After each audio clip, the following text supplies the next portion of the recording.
Bonsoir à toutes et à tous. Bienvenue à votre rendez-vous hebdomadaire Regard Politique, l'émission qui décrypte l'actualité nationale et internationale avec objectivité, clarté et profondeur. Ce soir encore, nous vous invitons à un moment de réflexion, d'analyse et de débat citoyen autour des grandes questions qui touchent la vie politique de notre pays et du monde. Au programme, décryptage de décisions gouvernementales, réactions des acteurs politiques, enjeux de gouvernance, diplomatie et sécurité nationale. Nous sommes en direct de Lubumbashi et avons l'honneur d'accueillir Monsieur Emmanuel, politologue, analyste politique et assistant à l'Université de Kinshasa au département des sciences politiques et administratives. Il est en direct depuis Kinshasa pour nous livrer son analyse de la situation sécuritaire actuelle en RDC. Trois grandes questions qui seront posées ce soir en lien avec les attentes de la population et les enjeux géopolitiques du moment. Monsieur Emmanuel, merci d'être avec nous ce soir. La population vous écoute avec beaucoup d'attention. Monsieur Emmanuel, après l'initiative diplomatique menée par le président Félix-Antoine Tshisekedi à Washington, quels autres moyens pacifiques aurait-on envisagé pour résoudre les conflits dans l'est du pays, en dehors de l'option militaire contre le Rwanda? Très bonne question, merci beaucoup.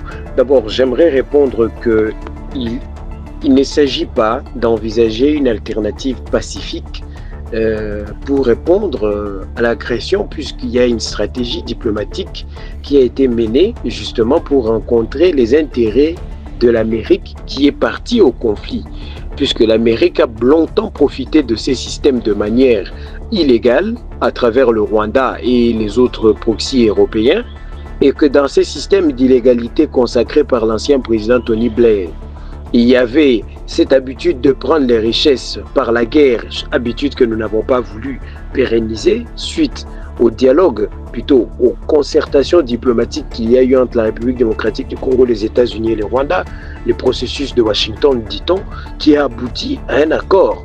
Et c'est ce que la démarche pacifique diplomatique nous a ramené. L'objectif était que dans cet accord, l'Amérique transite de l'ombre vers la lumière pour un système mieux encadré. Un système légal qui apporte la lumière sur l'exploitation et qui garantit la paix. La mesure diplomatique est donc une mesure pacifique déjà. Ce n'est pas maintenant qu'il faudrait en parler. Et on espérait qu'en se portant garant dans cet accord, les États-Unis d'Amérique pèsent de son poids maintenant pour convaincre son outil qu'on appelle le Rwanda qu'il n'était plus besoin de créer des tensions, alimenter des tensions de conflit pour permettre l'exploitation, que tout devait se faire légalement. Chose qui si ni la voie diplomatique ni l'affrontement militaire ne permettent d'aboutir à une solution durable, quelle autre alternative des gouvernements congolais pourraient-ils envisager face à la crise persistante dans l'est de la République? Alors, cher ami, en ce qui concerne l'échec des deux voies, militaires ou diplomatiques, quelle serait la conséquence pour la République démocratique du Congo, la population en général? Qu'est-ce qu'elle devra faire pour faire face à la guerre? Moi, je pense que la question est certes une question pertinente, mais dans cette optique, le contexte même du conflit était un conflit d'agression.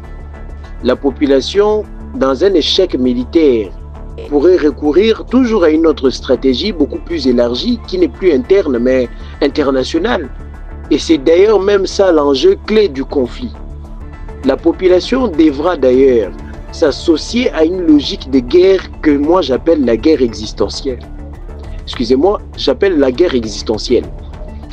La conception déjà de cette guerre dans l'esprit, on a abordé les problèmes liés à l'État qui ne fait pas suffisamment pour associer la population à la guerre. On a aussi énuméré le problème de l'insuffisance de connaissances sur la guerre. Mais l'État peut recourir à des stratégies de fédération pour fédérer la population en cas d'échec continu de son armée. L'État peut fédérer la population, et je vais dire comment. Mais pour l'armée, l'État peut d'abord penser à renforcer les capacités de son armée en recourant à la guerre sous-régionale. C'est une réalité. La vérité, c'est qu'aujourd'hui, on ne peut plus dire que le Rwanda fait la guerre au Congo pour le Nord et le Sud Kivu et que les enjeux sont seulement limités au Congo. Non, les réels enjeux sont dans la sous-région. Puisque l'hégémonie du Rwanda, une fois que le Rwanda, dans son rêve, aura réussi l'impossible, parce que je continue d'avoir l'espoir, mais s'il arrivait que le Rwanda arrivait à battre le Congo, ça sera le prochain tour du Burundi, ça sera le tour de la Tanzanie, et ainsi de suite. Puisque le Rwanda ne s'arrêtera jamais. Le Rwanda est dans un élan de domination de la sous-région. C'est ainsi que le rapport de force doit être équivoque. La résurgence des attaques et la multiplicité des offensives des M23, c'était la même chose. À l'époque, lorsque, en février 2013, il y a eu l'accord de paix sur la sécurité et la coopération régionale à Addis Abeba, le lendemain, les M23 ont repris les offensives. Et on sait tous comment ça s'est terminé.